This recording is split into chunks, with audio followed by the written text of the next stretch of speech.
Good afternoon and welcome to our 3 o'clock session of Planet Native Concurrent Sessions.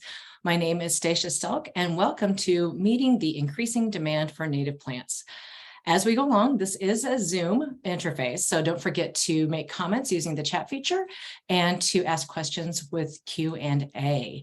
So if I can please invite our guest speakers to turn on the microphones and turn on their cameras. Terrific. Thank you, everyone. So I have the pleasure of introducing our guest today. Merv Wallace started Missouri Wildflower Nursery in 1984, producing nursery propagated native species with their genetic origin from within the state of Missouri. As a young child, he enjoyed the yearly blooming of hollyhocks, larkspurs, and many other flowers his mother grew. He learned basic plant propagation skills at an early age. Natasha Thomas Norris is the Growing Center Manager for Taylor Creek Restoration Nurseries, founded by Stephen Applebaum and Dr. Jim Ludwig in the late 1970s. She is responsible for the daily operations and establishes and maintains a customer base through personal interactions and communications. And Claudio Vazquez is co-founded Izel Plants in 2010, creating the first online database of horticulturally available plants available in the Mid-Atlantic region. It pioneered search filters that gardeners now take for granted, such as plant characteristics, growing requirements, and more. By 2014, Izel created an online marketplace for plants native to the contiguous United States. To get started, the three of you represent very different parts of the native plant marketplace. So I would like for each of you to tell us a bit about your business, the demands you are seeing, and how you are meeting that demand. Merv, may we start with you, please? Sure. Well, you already described my nursery. I've been at it for 38 years. Started in 1984. And we sell plants, trees, shrubs, both potted plants and seeds, and the genetic sources from within the state of Missouri. I'll get into this line that we had here of I'm going to talk about sourcing first. So with a retail nursery, we grow our own plants, and a lot of retail nurseries don't do that. We grow the plants we sell from seeds, which a lot of people don't do. We're always coming up with faster ways of producing the potted plants to meet the demand. We used to transplant seedlings from a community flats into the pots. But now we direct seed, and this is, I think, very important. We direct seed many of the pots when we have enough seeds of the species, and if we know that direct seeding works. I just talked to my people a while ago, and they said they do about 127 different species. In addition to saving time, we feel that direct seeding is less stressful on the plants. We seed the pots in January and February, water them, place them on the ground, and cover them with frost cloth. They get their cold treatment during the winter and they germinate in the spring. Then we have some work to do after that. Seeding the pots in winter is a great way to spread the workload out over the year and produce more plants. Direct seeding the pots that we sell the plants in has really helped tremendously in to meet the increased demand. We have had pot shortages as part of our problems, and that's due to demand and other conditions. We've created we're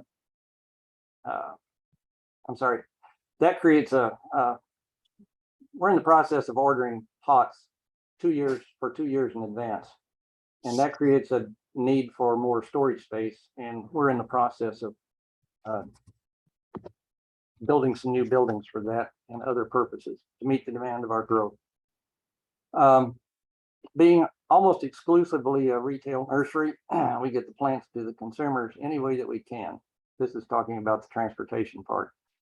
That includes our on-site retail sales, UPS shipping, and hauling plants to the larger cities in Missouri for one-day plant sales. Sorry, Kansas, I'm going to be there too. We've been shipping plants and going to plant sales for years. We use our website to make orders go smoothly, and we've been doing that for a long time. And we've invented the shipping process a long time ago. UPS comes out and gets picks up every day, every business day. With COVID behind us, the plant sales, well, I should say, when COVID hit, we were ready for it. We didn't have to invent the wheel. We were able to ship and do the things we needed to do to keep making money. With COVID behind us, the plant sales at locations away from the nursery have just exploded, and we're barely able to keep up. In addition to the 4 trucks we have now, we're discussing the need for a 5th one or another big trailer. The nursery is fortunate to have knowledgeable and motivated employees who can get the plant pre-orders pulled, loaded on trucks and trailers, and attend to sales. We end up paying a considerable amount of overtime at this time of the year. In other words, we need a couple more people, at least during the spring and fall, who can recognize the plants and know their names. And you can consider that an advertisement. Species selection and their integrity. My rule from the beginning of Missouri Wildflowers Nursery was that the genetic source of the species we sell will come from within the state of Missouri, and we have stuck to that almost exclusively. We don't do cultivar. I'm sorry, we don't get from outside of the state species, except for a couple of exceptions, and we have 2 cultivars that we sell. One is buffalo grass, and people buy that for lawns, and just regular native buffalo grass just wouldn't be strong enough to make a turf. And then Cytotes grama is a species that we often run out of a native source, and it's for the seed that we are selling that we need. We use El Reno as a cultivar for that, but our plants that we sell are native. We keep records where we get each species. Most of the time we can tell customers at least the county location that the species originated in, and often more. And we can do that whether they're asking about seeds or plants. We keep tags going along with the plants as we grow them that let us know. We use spreadsheets and Airtable. Airtable is a cloud-based spreadsheet database hybrid, and it's just wonderful for this purpose. Selection. We listen when others suggest species. Scott Woodbury, selection of species to use. Scott Woodbury, when he was at Shaw Nature Reserve, introduced several species to us, and we also introduced several to him because we've been around longer than he had. Douglas Tallamy has influenced our selection, and an example of that is prairie willow. We would never have thought of selling willows at the time, but we actually did do prairie willow at years ago. But anyway, the willows rank 3rd amongst the species used by moth and butterfly caterpillars of the trees. I watch the chatter on Facebook, and that gives me some ideas of what to think about using. And the bottom line is, if it sells well, it gets selected. So we have sold some in the past, and then we quit because they weren't being used, and then over time. Getting enough seeds to meet the demand for plants is a challenge for several species. It's easy to get seeds of prairie and glade species, but the forest perennials and the trees and shrubs, several of them, they present the biggest challenge, particularly when the species is found only in a place in a corner of the state far away from the nursery. So we grow as many of these as we can at the nursery, so we can don't have to do the travel to get the seeds.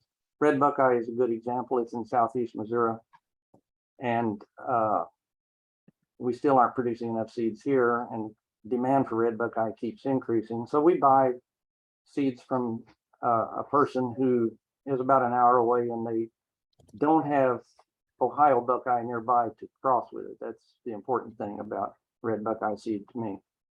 Fringe tree I've been playing around with for over 10 years trying to get native seed source.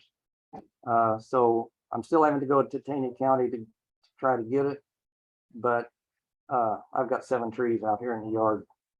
Hopefully they're 2 feet tall someday. When we don't get seeds of a species for a year or two, people will ask us, well, when are you going to get that plant in? Well, we're going to be out of it for maybe 2 or 3 years until we get it back in. Most often it's sooner than that. But we do rely on a grower who actually gets seeds from us. So we're still confident in the Missouri source. And that's all I've got. Thank you. Excellent. Thank you, Merv. Natasha, why don't you tell us a little bit about Taylor Creek? Okay, so Taylor Creek Restoration Nurseries, as you said, was founded by Steve Affelbaum. There are 2 growing locations. We have the nursery in Wisconsin, which also does seed production. And then we have the location in Douglas County, Kansas, which is solely plug production. We don't know what we do. We are a wholesale native plug and perennial producer. And so when it was originally founded, it was solely for the purpose of meeting the demands of the restoration projects that AES was doing. And so the quality of the plants wasn't expected to be quite as high as it is now. With the increasing demand for native plants through homeowners and retail outlets, we've had to really work on increasing our quality, but still being able to produce large amounts of plants. We get our seed from, well, the nursery in Wisconsin, they have seed production. So, but I go out in the prairies in Kansas and hand collect seed for our propagation down in Kansas. And then we do source seed from Merv and a few other people in Missouri. So most of the stuff we grow down in Kansas is Missouri, Kansas origin stuff, lower Midwest origins. And like Merv, we track the genetic origins of everything. If anybody wants to know where it come from, we can let them know. A lot of times, especially with some of the projects in Wisconsin, they have certain projects that require the seed source be from like within a 200-mile radius of where they're doing the work. So we do have an offsite seed collection person who travels all over and collects seed for that stuff. We cannot direct seed in pots. That would be really nice, but because of the volume of what we do, we wouldn't have the space. And we have to do production in waves. So we do have some stuff that we fall sow over winter. And then we do our production in waves. So we'll have our spring wave that we push out that should be ready by the end of April, beginning of May. And then we sow again and we have a second wave. And we vacuum sow into 288s. And then we made our own walk-in cooler. So we just load the seedling trays up on shipping racks after they've been watered in, wrap them in plastic and put them in this big walk-in cooler to go through cold stratification. And then we pull them out and put them in the greenhouse to push them. Like Murph said, some of the biggest challenges have been some of the things that are out of our control, like the supply chain. We're ordering plastic 2 years in advance and we have to get more storage. You know, labor shortages. It's really hard to get people into work, especially when you're working in not savory conditions. You know, it's 110 degrees, 120 degrees in the greenhouse during the summer. Not a lot of people enjoy that. Some of the other challenges are with the shift to more and more retail quality plants. It's, you know, there are a lot of healthcare things that we have to do because we're growing in the like 50 cell pots and the 32 cell pots, and we have such large amounts of crops growing. We have to trim them on a regular basis or they flop over and kill themselves. You know, with the shortage of labor, it's like we can't really get it on a regular schedule like we'd like to. So a lot of times we're having to trim plants when, oh gosh, those are supposed to go out next week for a plant sale. And, you know, when you're doing a plant sale or retail business, everybody wants it to look pretty like it's going to look in the ground. And sometimes that's just not possible. The other thing is with like Izell coming on and selling our plants all over the country, there are certain areas that we can't ship to unless we treat our plants with chemicals because of the Japanese beetle harmonization plan. Well, we're growing pollinators. People want to put these things in their yards to attract pollinators. They don't want chemicals on them, but then they also don't want bugs on them when they get them shipped to them. So it's a it's kind of a little dance we do.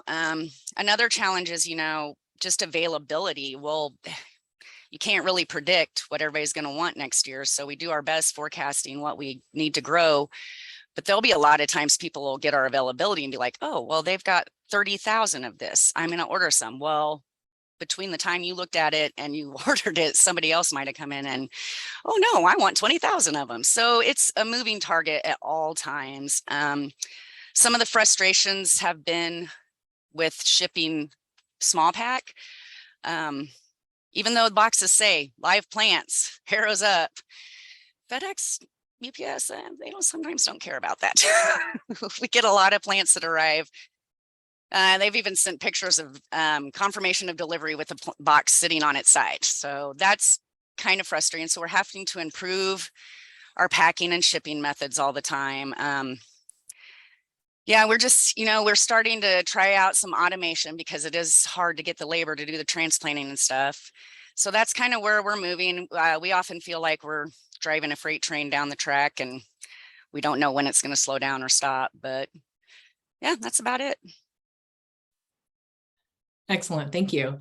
So Claudio, in addition to telling us about Izell plants and the demands you're seeing for native plants, Izell just won a pretty prestigious award. Why don't you tell us a little bit about that and its significance, if you don't mind? Sure.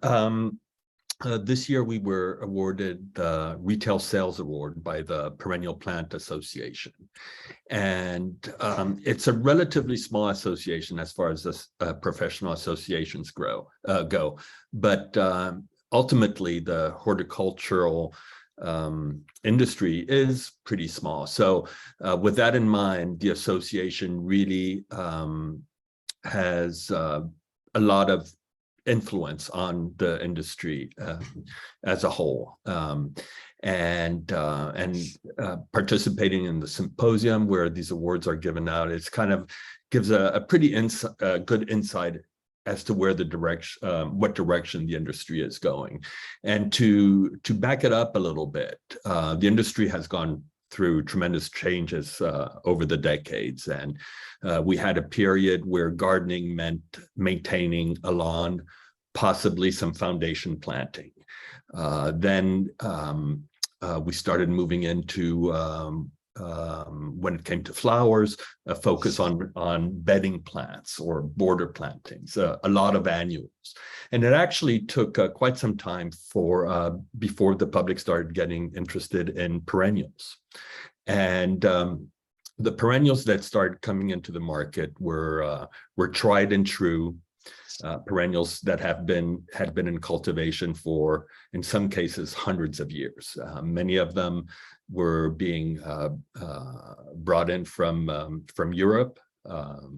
Then a lot of species from Asia started coming in. And lastly, native plants. And part of it is that we have a tradition, a gardening tradition that I think we inherited from the old country, that wants us to collect plants. And I know that when I started gardening, before I got the native plant bug, I wanted to collect the most unusual plants I could find in a garden center. And I escaped some pretty bad mistakes just by chance. There's some plants that every day I'm just so happy I never bought, because I would never get them out of my landscape had I done that. And so one thing that was very interesting with this Perennial Plant Association symposium this year is that there was a lot of focus on native plants. The industry is turning that way. And to give a sense, Izell Plants was the first time that this award was given to an entity, a retail business that focused solely on native plants. And they've been giving this award out since, I believe, 1984. So it does indicate a big shift. And all the other awards, especially the landscaping awards that were given out, they were all given to landscape architects and designers whose designs were either entirely based on native plants or largely focused on native plants. The speakers that were invited, a lot of them also were talking about their work with native plants. So there is a shift that's going on, and it's almost like a catch-22. The question of demand for native plants is that the industry, growers, nurseries will grow native plants if it's commercially viable to do so. And there's kind of a saying that goes, people care about what they love, and they love what they know. So from our point of view, in terms of meeting the demand for native plants, because, and let me just back up and correct a little bit of what was being said. We actually do not ship to the entire contiguous states. We ship to 36 states. We cover the East Coast, except for Florida, which that's its own ecosystems, its own plant palette. That what happens in Florida stays in Florida. That's what it is. And then we go west all the way to Colorado, excluding Colorado. I believe North Dakota is our northern limit. We don't do Texas, it's too hot. So all in all, 35 states. So for us, meeting the demand, because we work with wholesale growers mainly, I think depending on the time of year, some of our growers we work with only seasonally, but Taylor Creek is one of the nurseries or the growers for whom we serve as a retail sales channel. So we work with a lot of wholesale growers, and so we can meet our demand because we have a huge amount of material to source from. So for us so it's not a matter of supply on our end. For us, it's a matter of demand, and our goal is to actually increase the demand for native plants. And going back to people love what they know, a big part of what we want to do and what we try to do is to educate people who are interested in gardening, make them love native plants, and therefore buy native plants. And the more people who buy native plants, a lot of gardening is influenced by the Joneses. People want to keep up with the Joneses. If everybody is doing these beautiful manicured lawns, that's what people are going to want. But every time somebody successfully creates a native plant gardening, it just makes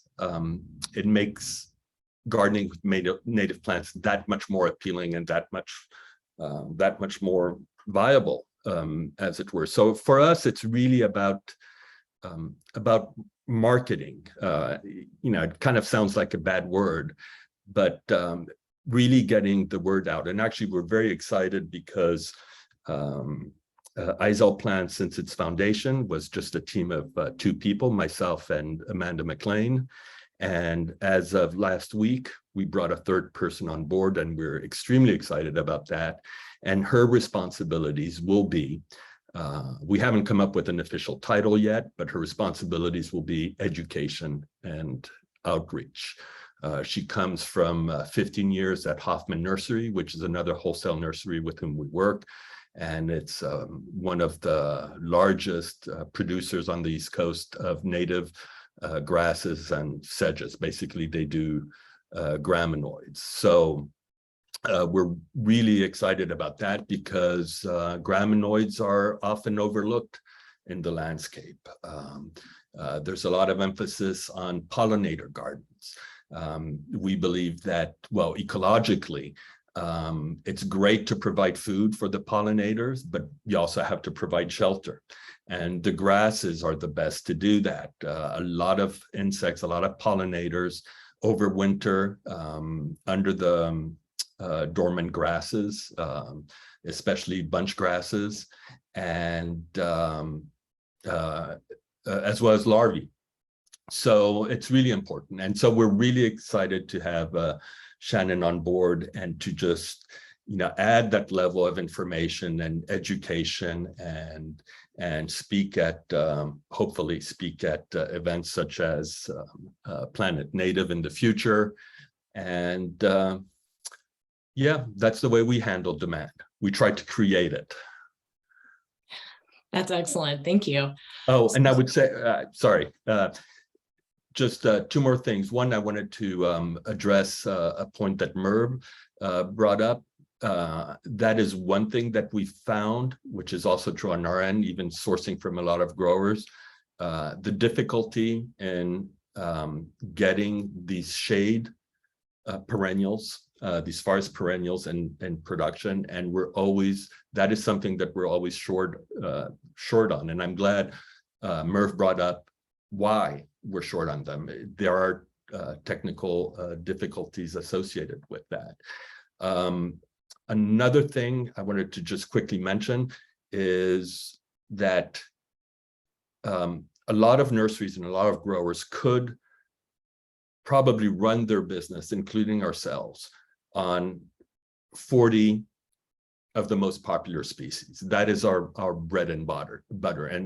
And so when we start talking about addressing demand, there's a big incentive for producers to really work hard on those, top 40. It might be more, it won't be less, but it's a small percentage. To put things in perspective, over the year, because stuff comes in and out of inventory, we probably sell about 800 different species over the year.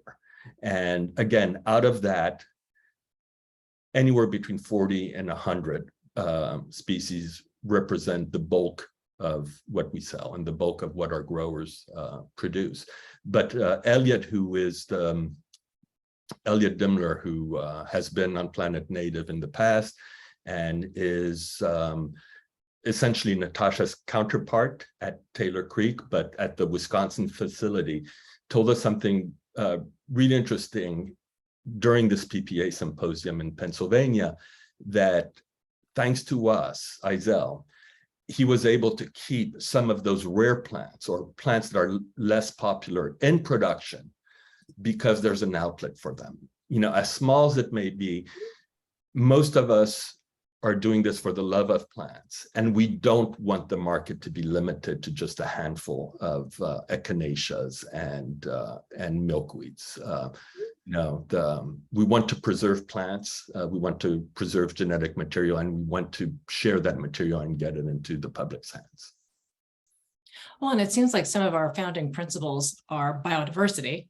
So, as many of the species that belong here that we can continue bringing along, it seems like it's really important. We have a couple questions in Q&A. And so Val says, for natives in the ground for several years, how damaging will this drought be for them? Does she need to plan replacement now, or kind of take the wait and see attitude? Any feedback or suggestions on that? I'd wait and see. If she has the right plants in the right place, they're probably okay. And if they've been there for several years, that sounds like that might be the case. Excellent. Okay. And so Kathy asks, I guess specifically looking at you, Natasha, what is the difference between restoration quality and landscape quality plants? And are you now doing both, or are you leaning one way or the other? Well, restoration at this point, we pretty much don't even mess with. It was just usually, it wasn't as important what the top growth looked like, as long as the roots were good. We knew it was going to survive in the landscape. So, people that were buying those quality plants, like if it had a little bit of weed pressure or whatever, it wasn't a big deal, but we're really steering away from that completely. Even our landscape plugs, we have different levels. When we're pulling the order, we'll assign it level quality 1, which is retail homeowner. It's got to be no weed pressure, no insect pressure, looking beautiful. Even our landscape plants now, we try to shoot for everything to look awesome, but landscapers are typically more forgiving if there's a little bit of rust, or there's some heat stress on the plants, or they've lost some of their foliage or whatever like that. But the retail quality stuff, we try to make it look like you would walk into the store and buy it. And it's hard because you got to constantly be weeding, and you got to constantly be doing what you can to prevent pest pressure. And it's tough. Sorry about that. It's okay. You know, it's just the labor short. Like we can't spray herbicides on our plants. So, you know, we got to be physically weeding them all the time. And when you have a labor shortage, it's just really hard to stay on top of. Is it, are you feeling the labor shortage particularly this year because the market is just so tough in hiring, or has this been an ongoing challenge? I think since COVID, really. Mm. It's been going on since COVID, just, and you know, there's a large generation of people that is retiring or has retired. So there's kind of like this labor vacuum out there, and it makes it very difficult. Yeah, for sure. So Tracy asks, Merv, can you speak to how you manage the online inventory? And actually, I was thinking this also, Natasha, when you were speaking earlier. So Tracy's question, and then I'll ad lib. She says, can you speak to how you manage the online inventory for your online storefront and the biggest differences between managing the online business and the on-site sales business? And Natasha, after that, I'm kind of curious about how often you guys are also running inventory just to kind of keep tabs on what you have. Sorry, go ahead, Merv. Thank you. Well, my son keeps the online inventory. What he's doing is putting the species online if we have enough of that species. Now, if we had something that doesn't sell very well and we've got 50 of them, he's probably going to have some of them on there. But if it's something that's really popular and we sell lots of it, he may not get below 200, say, or something like that. Because yeah, it's a challenge, but we're also, he's keeping it up to date pretty good. I hope. Customers are going to complain here now. And Natasha, this is probably something that you stay on top of, and Claudio, I'm sure you're thinking on the front sales side of this. So Actually, we're caught in between. yeah, actually, inventory management is one of our biggest nightmares. You know, when we transplant the plants, we put them into our inventory software system, and then we, you know, that when we write out sales orders, it balances against the inventory, and we can forecast, okay, we've still got 20,000 of these available. But the thing is when we transplant them and put those numbers in, by the time they're ready to ship, you know, we've had loss or shrinkage. So there's that you contend with. And then just the sheer number of plants, moving them from the greenhouse out into the outdoor growing areas, our inventory gets a little messed up from time to time.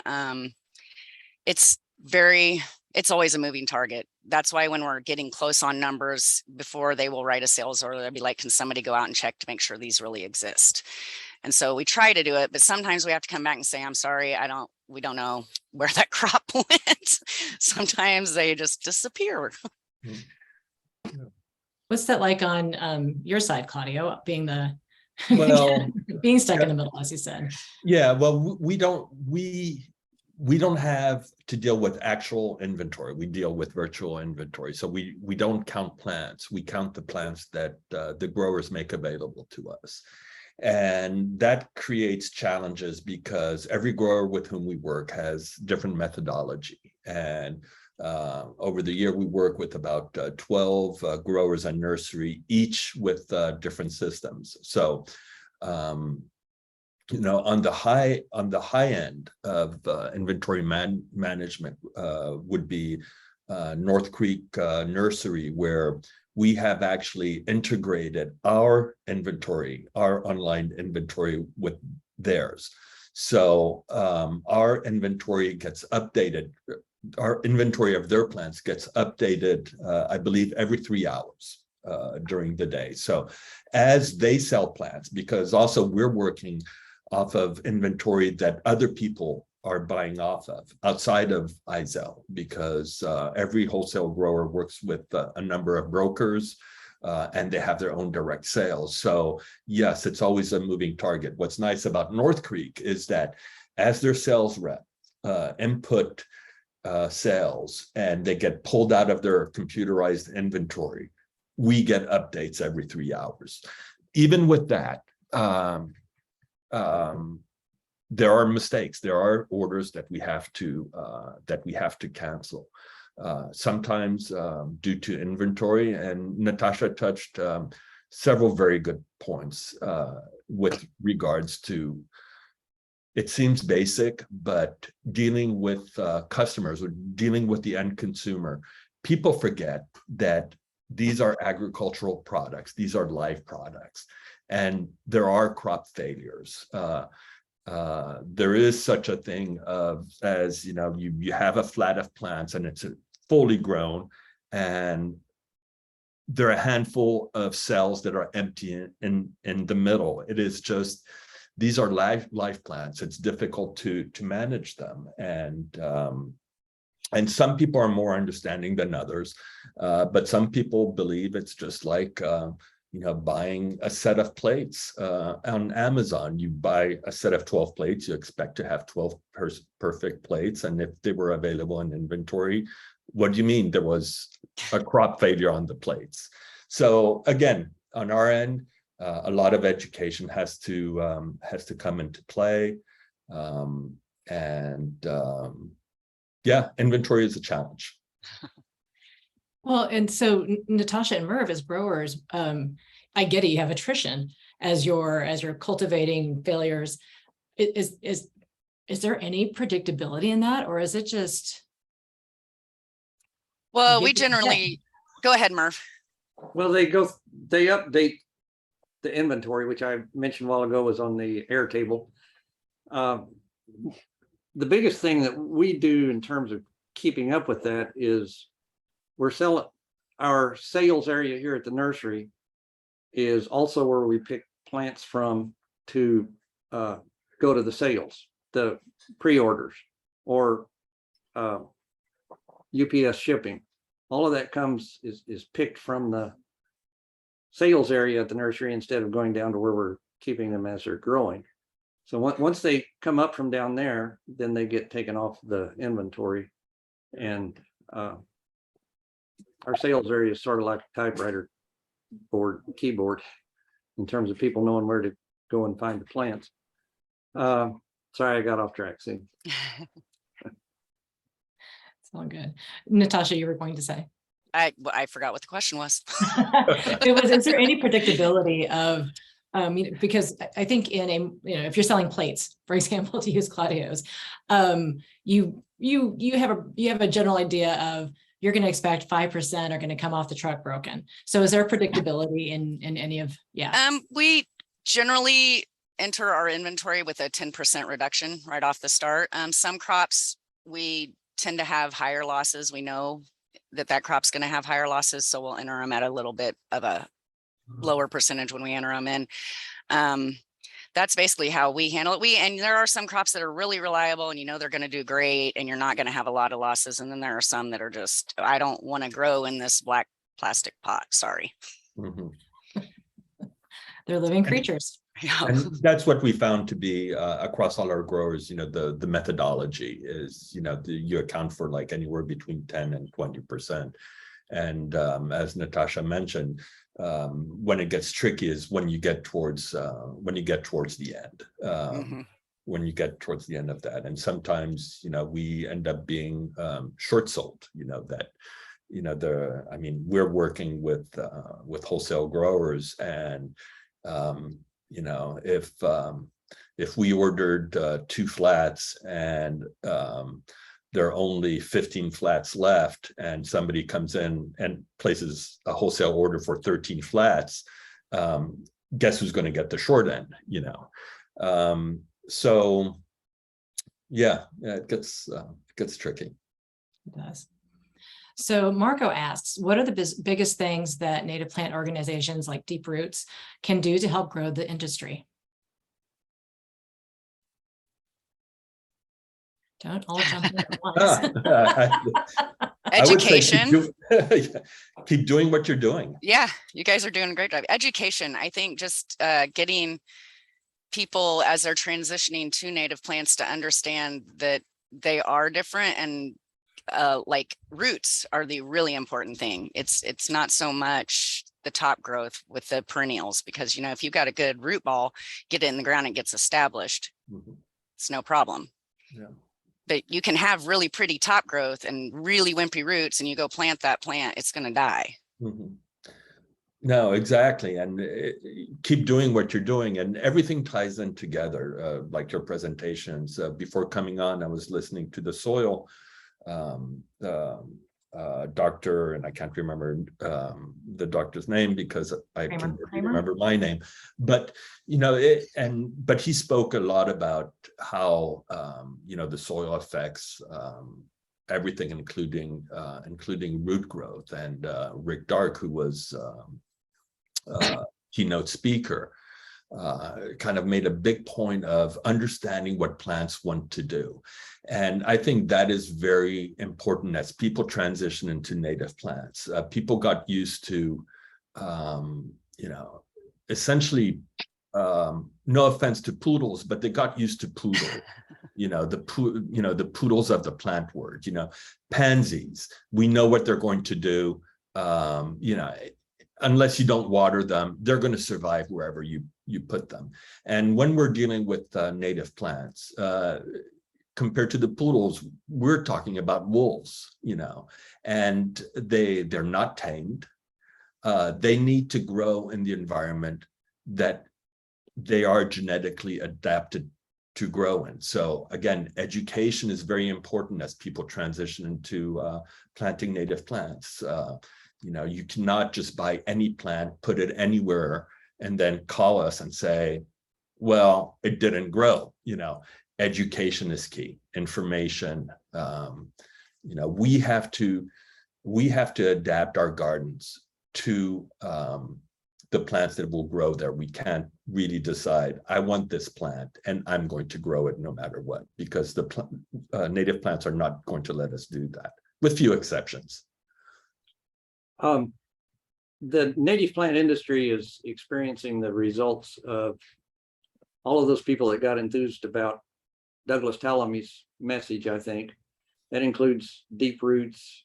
Grow Native was at it before Douglas Tallamy's book came along. But anybody interested in improving insect consumption, I guess, whether it's what end is that on the and birds, the whole works. It's the message has gotten out here. Everybody's saying it, repeating it, and that's just the driving force. It's everybody together making this happen. Absolutely, that's an excellent point.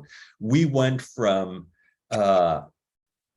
something is eating my plants, let me get the big guns and kill it, to now we're shifting towards, if something is not eating my plants, I'm doing something wrong. We're like, putting big signs, road signs, please come eat my plants. And yes, Doug Tallamy, we all owe it to Doug Tallamy for having changed that perception. The first time I had a customer out here seeing a just a bee on a bumblebee, I think, on a hydrangea plant that was in bloom right at the nursery. They didn't get, they got excited. They didn't get upset and run. I knew it was working. That's awesome.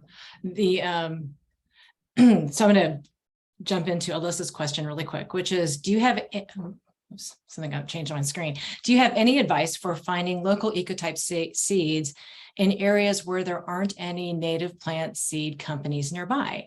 I'm starting a native plant nursery in central New York, but so far I'm sourcing seeds from out of state. Go walk around and collect them.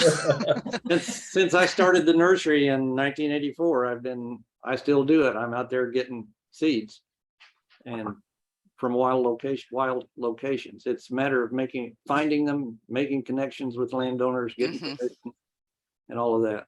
It'd be great to get the people in your state that are government agencies or not-for-profits that own land willing to let people collect for the purpose of plant propagation. I wish it had happened years ago in Missouri, but it hasn't. It's a very tough question to answer, and we get this a lot from customers who are looking for local ecotype plants. And in our case, because we are working across such a large geographic area, and this holds true even if you're in a smaller area, you have to define local. And a lot of people want something that is very highly regional. And I think the industry might get there. But right now, the economics are not there yet. If you look like Alicia, if she's in New York, if I'm not mistaken, at a EPA level 3, level 3, we're probably talking about 6 different ecoregions, if not more. And earlier we're talking about some requirements that it has to be local within a 200-mile radius. Well, depending on where you are in New York, 200-mile radius, you're talking about wildly different ecotype plants within a species. And I really feel for people who want to get into the industry and want to start a nursery working with local ecotype plants, because collecting the seed is the largest challenge. It is not just knowing your plants. You have to be a forensic botanist, to be able to collect the seeds and identify them correctly. It's a huge challenge. Getting out there and collecting the seeds in the wild environment also makes you familiar with the plant, way beyond your experience that you're going to have in a garden. That makes sense. So Merv, I believe just a few weeks ago, I received a mailing from Missouri Wildflowers asking for those of us who have purchased plants from you to collect seeds. Right. Not necessarily people that purchase from us, but anybody that reads this thing. Yeah, there's plants that I'd like to sell, but I don't have a source. And other people are out there. If they read this, they know exactly. I had the best thing that came out of this, and it's really has worked. Some guy called me up on that number, which is my cell phone. Sorry. And he says, I've got snowbell. He says, I've got one of 2 populations in the state. I don't know how correct that is or anything, but that's a Styrex or something. Anyway, I'm sorry, I could look it up here. That in itself is worth, and not only that, his plants all every plant produces seeds. It's not monoecious or dioecious, whichever one it is. I'm sorry. So Merv, if I was ever to collect from my house, which is 1 mile into Kansas, what does that do to your Missouri sourcing? Well, we usually go for Missouri, but yeah, I could probably stretch it, but it would have to be something I really wanted and would not be able to find in Missouri easily. If I could prove that I sourced it from you to begin with, would that help? Problem. Okay, that's good to know. That's good to know. But again, like thinking your spider lily seeds.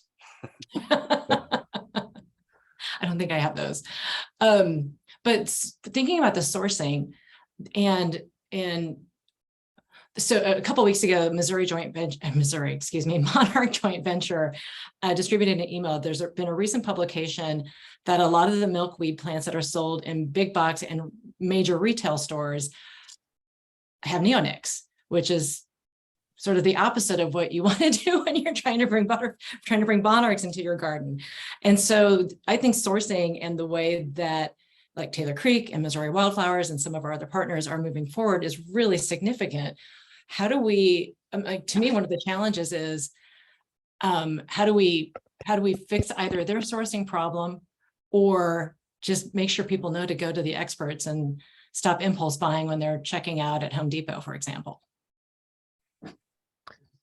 Well, another very tricky question, but also an important one. And again, going back to the Perennial Plant Association, one thing that was fascinating about being there, around 450 people who dedicate themselves to perennial plants, is the realization that aside from independent nurseries such as Merv, but if you go into any garden center, commercial garden center, let alone the big box stores, there's not a single plant there that doesn't have the fingerprints of somebody who was at that meeting. And understanding the life of plants or the life of the production of plants can help people make those decisions. So as Natasha was saying, the retail market, they want pretty plants. And when you go to get a pretty plant at a garden center, like you go and any weekend you go, you expect to be able to find gallon-sized pots of echinacea. There's in bloom and looking gorgeous. There's the life of those plants, the number of hands that it had gone through can actually be quite large. At the very minimum, it would have gone from one of the growers with whom we work, such as North Creek Nursery, and a large amount of their plants end up in retail stores like that. But they will be bought by other nurseries whose business is to finish the plants. So they'll buy plugs, put them into larger pots, and then they prepare them for the retail market. The tricks and tool bag that those growers have to use is very different from the people who start the plugs, such as Taylor Creek or North Creek. And the philosophy with everybody, all the plug producers with whom we work, is that you do not want to use systemic pesticides. Everybody has, in one way or another, adopted IPM IPM techniques, integrated pest management.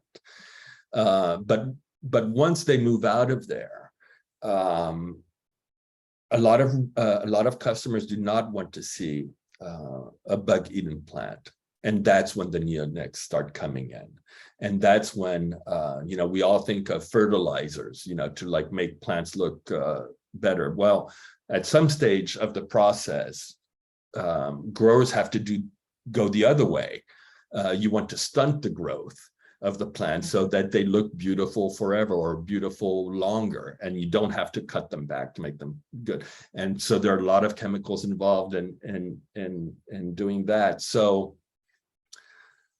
it's a tricky one. I don't want to say don't buy native plants from a garden center, but again, it boils back to education and asking the centers, and hopefully they do know legislation so that any plants produced with neonics have to be labeled as such. And then if that happens, then consumer pressure can make the industry change, but also consumer expectations have to change. You have to be willing to go into a garden center and see a milkweed with half its leaves left because it was doing what it was supposed to do. Right. It seems like it's a little analogous to the transition from conventional apples to organic apples, for example, managing your expectations a little bit, and being conscientious about how that apple tree was grown and where it came from. And I'm thinking back to Margot's question earlier about how can organizations like Deep Roots help. Seems like this is one of those places we can help tell the story of the importance of sourcing and where your plants are coming from, not just, to Murph's point about ecotype, but just simply how they're grown and taken care of and nourished before you bring them into your own space. Yep. All right. I do have a question from Val. Different areas of Missouri have a range of soils with different pH, texture, etc. Do you market plants in a limestone dolomite area versus a more acidic soil base with cautions attached? It's not all sun exposure and moisture. No. I've repeated what Neil DeBall from Prairie Nursery said one time in a meeting, if I can say it right.